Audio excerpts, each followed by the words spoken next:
Hello, welcome to News Roundup, where we bring you highlights and key stories. I am Dominion Adeonju. First, the headlines. Federal government set 12-year new minimum age for JSS1 admission. Kogi records lowest out-of-school rate in northern Nigeria. Super Falcons get full allowances. Now the news in detail. In a major shift in Nigeria's education policy, the federal government has introduced a new minimum age requirement for students entering junior secondary school 1. Under a newly launched policy document, students must now be at least 12 years old before gaining admission into JSS1. The policy introduced last week by the Federal Ministry of Education is part of a broader framework targeting non-state schools, that is private, independent and non-governmental institutions. According to the document, while non-state schools continue to play an expanding role in Nigeria's education system, there remain concerns over the varying quality of education being delivered. The new guidelines also reinforce the structure of early childhood education. Children are to begin nursery 1 at age 3, move to nursery 2 at age 4, and complete 1 year of pre-primary education or kindergarten at age 5. Primary education remains a 6-year journey beginning at age 6. Under the revised framework, only after completing these 6 years will children be eligible to move on to junior secondary school, ideally at the age of 12. The policy is expected to affect school admission practices across the country, particularly within private institutions. Stakeholders are now watching to see how quickly schools will adapt to the new age benchmark. Moving on, Kogi State Governor Ahmed Usman Ododo has expressed support for the Produce for Lagos initiative championed by the Governor of Lagos State, Babajide Sanwo-Olu. Speaking at the official launch of the initiative in Lagos, Governor Ododo commended President Bola Ahmed Tinubu's $1 billion Greener Hope agricultural productivity program, saying the initiative is a strategic step towards strengthening food security and advancing the federal government agricultural development drive. He described the program as a bold and timely intervention aimed at addressing food insecurity and youth unemployment across the country. Governor Ododo noted that the Produce for Lagos initiative reflects the potential of interstate collaboration in strengthening agricultural value chains, bridging supply gaps, and stimulating rural economies. He further stated that Kogi State, with its vast arable land and strategic location, is well positioned to contribute meaningfully to the food supply needs of Lagos and other states, especially the 10 states and the Federal Capital Territory sharing boundaries with Kogi State. According to him, his administration is committed to enhancing agricultural productivity and supporting national efforts aimed at achieving food sufficiency. In his remarks, Governor Sanwo-Olu expressed appreciation to Governor Ododo and the governors of Ogun, Niger and Taraba states for identifying with the initiative. He emphasized that sustained interstate partnerships remain vital to ensuring food security and building a resilient national economy. In another development, Kogi State government has reaffirmed its position as a front-runner in human capital development, recording the lowest number of out-of-school children in northern Nigeria. This was disclosed by the Special Advisor on Media to the Governor, Honorable Ismaila Issa, at the 2025 Blueprint Impact Award series in Abuja, where he represented Governor Ahmed Usman Ododo, who was honored as the Governor of the Year in Human Capital Development. Honorable Issa described the award as a clear recognition of the strategic investment made by the administration in both education and health sectors within a short time. He explained that the Ododo-led administration has spent over 1 billion naira on the payment of external examination fees for students in public primary and secondary schools across the state in just over a year. According to him, this deliberate intervention has significantly boosted school enrollment and retention rates, resulting in Kogi now having the lowest number of out-of-school children in the northern region, a rating confirmed by relevant national statistics. He also noted that the administration is currently undertaking the revitalization of over 300 primary healthcare centers across the 21 local government areas of the state, further strengthening its commitment to human capital development. Recognizing His Excellency as the best governor in human capital development is a very befitting one because of the strides you have made, especially in the health sector and in education, where we have committed billions of naira not only in upscaling infrastructure in all of our high institutions, we've also ensured security of lives and property within all our campuses and all the high institutions in the state. As we are aware, our free education in Kogi State has been very much taking a lot of stride under the administration. The Blueprint Impact Award series is an annual event that honors individuals and institutions making a significant contribution to national development, governance, and innovation. Kogi State Governor Ahmed Usman Ododo has flagged off the training of 10,000 health workers across the state as part of a broad initiative to combat acute malnutrition among children and vulnerable members of the population. Tosin Toluwalojo has the reports. According to the governor, the training forms part of a strategic effort to equip frontline health workers, community volunteers, storekeepers, and other relevant personnel with the knowledge and tools needed to identify, treat, and prevent malnutrition in all parts of the state. The governor further announced that 3 integrated management of acute malnutrition stabilization centers have been approved to handle severe cases in addition to the rollout of community-level outreach to identify and treat malnourished children across all local government areas in the state. He also directed the Kogi State Health Insurance Agency to absorb the cost of treating children with comorbidities who appear in referral centers. While the government is committed to preventing malnutrition in the state through all these interventions and more, we have gone ahead to initiate treatment to those who are actually malnourished and bring them back to normal and good health status. In doing this, the state is training our health workers to improve their skills in treating acute malnutrition across the state. Governor Ododo calls on local government authorities, traditional rulers, religious institutions, and community-based organizations to actively support and mobilize their communities, especially in targeting children within 6 to 59 months to assess nutrition and healthcare services provided by the state government. Earlier, Chief Medical Director of the Kogi State Hospital Management Board, Dr. Ayo Olayemi, described the 6-day training on integrated management of acute malnutrition as a crucial step towards reversing poor nutrition indices. All our children and adults alike, especially children, the nutrition status is improved. That's the aim. So by the time they do this training, we expect the health workers to go back to their facilities and cascade the trainings to other health workers and then make it a practice in the field. He noted that despite previous investments in child health, malnutrition remains a major challenge in the state, emphasizing the urgent need for a paradigm shift, as championed by the Commissioner for Health, Dr. Adams Abdulaziz, to ensure improved nutritional outcomes for children in the state.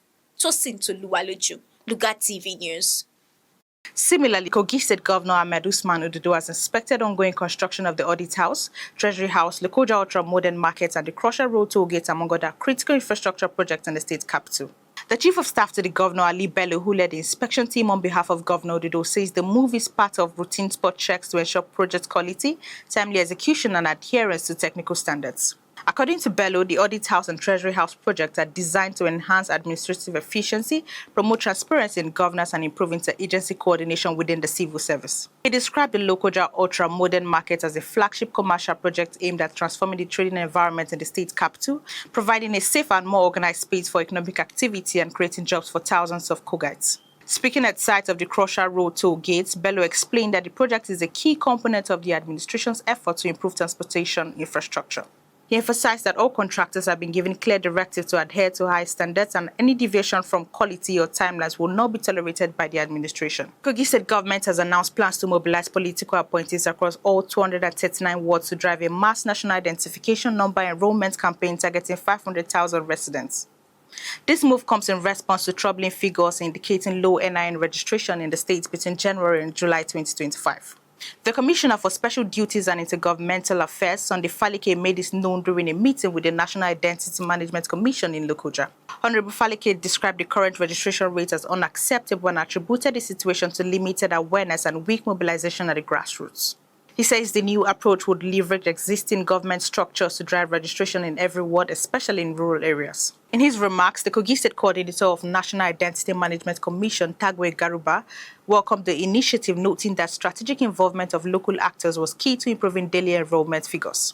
Joining the meeting virtually, the North Central Regional Coordinator of National Identity Management Commission, Mary Manama, says the state already has sufficient registration equipment capable of capturing at least 40 individuals daily if effectively deployed. The news roundup is coming to you on Lugard TV. We'll be back shortly. Stay with us. When the world shifts, we are there. From Kogi to the global stage. Hello, welcome to News Roundup, where we bring you highlights and key stories. I'm Sherifat Ibrahim. Every headline, every heartbeat, every victory. News Roundup delivers the stories that shape our lives. Not just the news, but the pulse of now. Politics, people, power plays, and the passion of sport. All brought to you with speed, accuracy, and unmatched clarity. Fast, fearless, and unfiltered. News Roundup every weekend, every story, only on Lugard TV.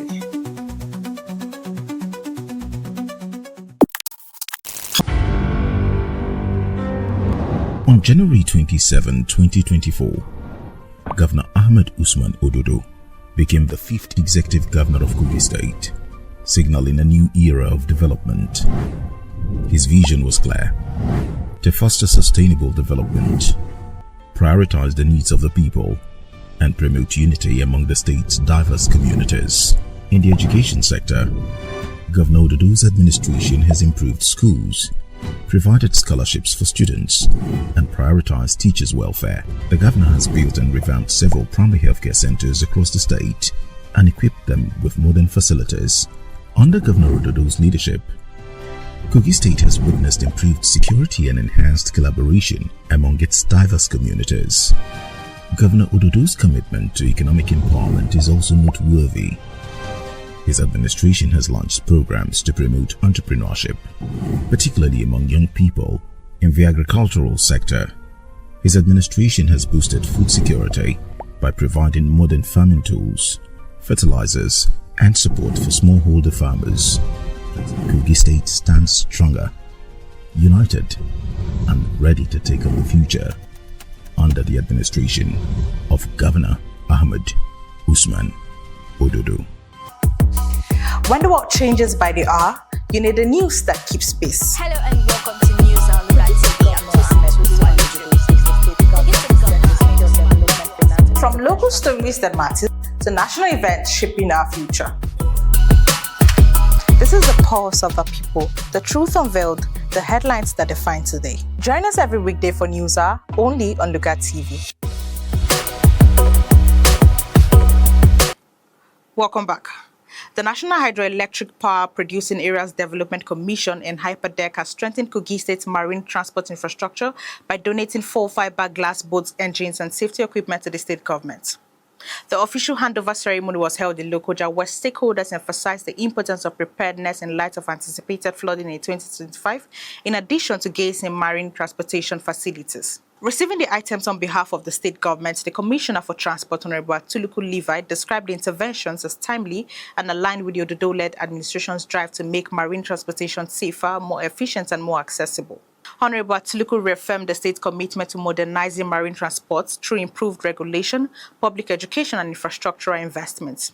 He extended gratitude to Hyperdeck and assured that the boats and safety gear will be put to effective and accountable use. Maritime Union leaders present at the event also pledged their support for safe water transport practices. The Kogi State Acting Coordinator of Hyperdeck, Michael Ajayi, explained that the donation was part of the Commission's broader commitment to supporting host communities.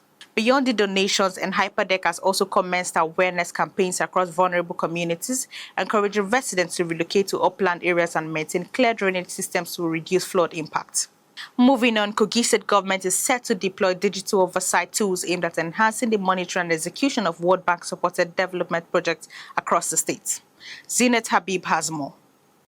The initiative was unveiled during the opening of a capacity building workshop in Lokoja, bringing together key stakeholders, including the State Project Implementation Unit, the State Financial and Procurement Team in partnership with a technology firm, which would help to drive the process. Speaking at the event, Governor Ahmed Usman Ododo, represented by the Deputy Governor, Comrade Joel Salifu, reaffirmed the administration's commitment to improving transparency, accountability, and service delivery in the state project implementation processes. This workshop, no doubt, is part of the state-led effort to enhance the delivery of World Bank-assisted projects within the state. While the World Bank is not directly supporting this workshop, it is critical for us to strengthen the capacity of our line ministries, PIUs, through this training, which is aimed to introduce modern digital tools, such as dashboard for performance monitoring, which will enhance transparency, accountability, and real-time project tracking. Earlier, the Accountant General of Kogi State Award Bank Project Portfolio Focal Person, Habiba Tijani, emphasized the importance of eliminating bottlenecks that hinder effective project implementation. She says improved coordination and tracking mechanisms will contribute to the successful execution of projects aligned with global standards. This workshop is state-led with Train Tech, engaged to facilitate the training under the support of the governor. This is a state-driven effort to improve project delivery, monitoring, and performance.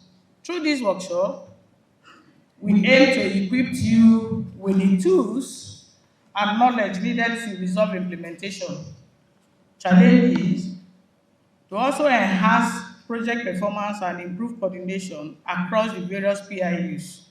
In his remark, lead consultant of TrendTech, the technology partner on project delivery, Anthony Edozie, provided features of the partnership which, according to him, includes the rollout of a digital performance dashboard. Adding that the tool will enable real-time monitoring of the 8 active World Bank-funded projects in the state, offering timely insight to decision makers and project managers. Zinat Habib, Lugard TV News. Kogi State Governor Ahmed Usman Ododo has restated the commitment of his administration to the revitalization of Ajaokuta Steel Company, describing it as central to the state's economic future and industrial development. The governor made this known at the Palace of the Ohinoye of Iberia-land, where he was a special guest as the new management of the company paid courtesy visits to the Ohinoye as part of the ongoing familiarization tour of the host community. Khadijat Mohammed has the details. Governor Ahmed Usman Ododo, who was represented by his technical advisor on multilateral and donor-funded projects, Dr. Sani Ozomata, says the state government would continue to identify with efforts aimed at repositioning the company for full operations. He noted that the success of the company was tied to the economic future of not just Kogi State, but the entire nation. Ajaokuta is dear to His Excellency. So he has asked me to also tell you that if you want him to be happy, Ajaokuta has to work so that the good people of Kogi State will sleep with their 2 eyes closed because they are fully engaged, either directly or indirectly.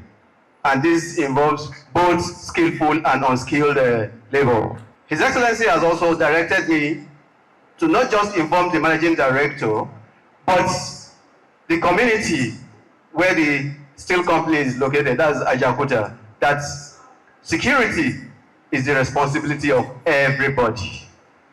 And for the MD to succeed, he's calling on all of us to be the watchdog of the Kogi State government so that security can be maintained for the peaceful coexistence and productivity of Ajaokuta Steel Company. In his response, the Ohinoye of Iberia-land, His Royal Majesty Alhaji Ahmed Tijani Mohammed Anaje, expressed delight at the renewed interest in the fortunes of the Ajaokuta steel plant. He urged the new management to approach their assignment with honesty, diligence, and respect for the host community. The royal father reminded the gathering that the people of Iberia-land have always played a supportive role in the history of the steel project and will continue to do so, provided there is transparency and fairness. We pray to Almighty God that under your leadership, the company shall experience real progress, transparency, and productivity that will benefit not only Kogi State, but the entire country and the whole world at large. We sincerely appreciate the continuous support of His Excellency Alhaji Ahmed Usman Ododo. Let us continue to offer wise counsel, pray for our leaders, and remain committed to the progress of our land. Speaking earlier, the managing director of Ajaokuta Steel Company, Professor Naim Abdusalam, thanked the royal father for the warm reception and acknowledged the importance of community engagement in the success of the company. He assured the Ohinoye and the state government that the new leadership is determined to change the narrative by laying foundations for visible progress and industrial growth. When the name Ajaokuta was revealed to me, the first person I called was His Excellency, our working governor, Ahmed Usman Ododo, FCA. May Allah continue to bless him. I just want to assure Psyche that inshallah, our mandate, which is to revive the steel company of over 40 years, shall be done in our time. Khadijat Mohammed, Lugard TV News. Lugard TV Kogi State Digital Public Service Broadcaster has kicked off its first anniversary celebration with a vibrant community outreach and novelty football match held in Lugard, the state capital. Victoria Stephen has the report. The event, which marked the official start of a month-long lineup of activities, saw Team Ododo, led by the Secretary to the State Government, Dr. Folashade Arike Ayoade, claim victory over the All-Stars team in a friendly yet spirited encounter. The novelty match drew in a large crowd and set an energetic tone for the weeks ahead. Lugard TV has been a media fraction of the communication and information center of the state that is so functional. I want to congratulate the head of Lugard TV in person of the special advisor to the governor on media, Mr. Isa Ismail. I want to let him know he's doing a good job. He's doing well. He should continue in the dissemination of the information of the activities of the government. The special advisor on media to the governor, Honorable Ismaila Isa, says the anniversary is a time to reflect on Lugard TV's impact in bridging the gap between governance and the people. He highlighted that the platform has produced close to 1,000 original content in just 1 year, covering vital sectors like health, education, agriculture, and youth development. His Excellency, the Governor of the state, Alhaji Ahmed Usman Ododo, is a lover of sport, a lover of football. And we feel that as part of activities commemorating the first anniversary of Lugard TV, we should also pep it a little with an innovative football match featuring Team Ododo and Kogi All-Stars. And the name of the governor is synonymous to victory, and so we are sure we are going to win. So in a larger context, we believe that having worked for the last 1 year actively as members of the Government House media team, it's time for us to unwind as part of the celebration of our anniversary. We are indeed grateful that we've been able to attract very prominent people from within and outside the state who have come to celebrate with us. And most of them are featuring now in the novelty football match, and it's an exciting time to be here. Upcoming events include an open house from August 11 to 15, where the people will be able to tour Lugard TV studios and engage with staff. A special staff bonding event follows on August 16, while the grand finale on August 21 will feature a high-level media dialogue, documentary premiere, and awards recognizing contributors to Kogi State's development. Honorable Isa expressed gratitude to Governor Ahmed Usman Ododo for his unwavering support and called on citizens, stakeholders, and media professionals to be part of the celebration. Viewers and supporters of Lugard TV have taken to social media to express admiration for the platform's commitment to people-centered storytelling and grassroots reporting. Many commended its real-time digital coverage and praised the broadcasters for giving visibility to rural communities, youth initiatives, and key government programs. The outreach event and novelty match were widely described as a people-first celebration, reflective of Lugard TV's mission. They praised the governor's commitment to transparent and people-centered governance while declaring their support for the governor and his administration. Victoria Stephen, Lugard TV News. And on sports, Nigerian Super Falcons has received full payment of their allowances. The announcement was made by the chairman of the National Sports Commission, Shehu Diko, during a media briefing in Abuja on Thursday. He confirmed that all financial entitlements covering players, coaches, and officials have been approved by President Bola Ahmed Tinubu. Diko described the gesture as policy in motion and a demonstration of a renewed commitment to Nigerian athletes under Tinubu's leadership. He says the Nigerian women's basketball team, the Tigers, set to begin their Afro-Basket campaign in Côte d'Ivoire, will also receive enhanced allowances and bonuses under the new policy. And that is it on this week's episode of News Roundup. Until next week, I am Dominion Adeyanju. Thank you for staying with us.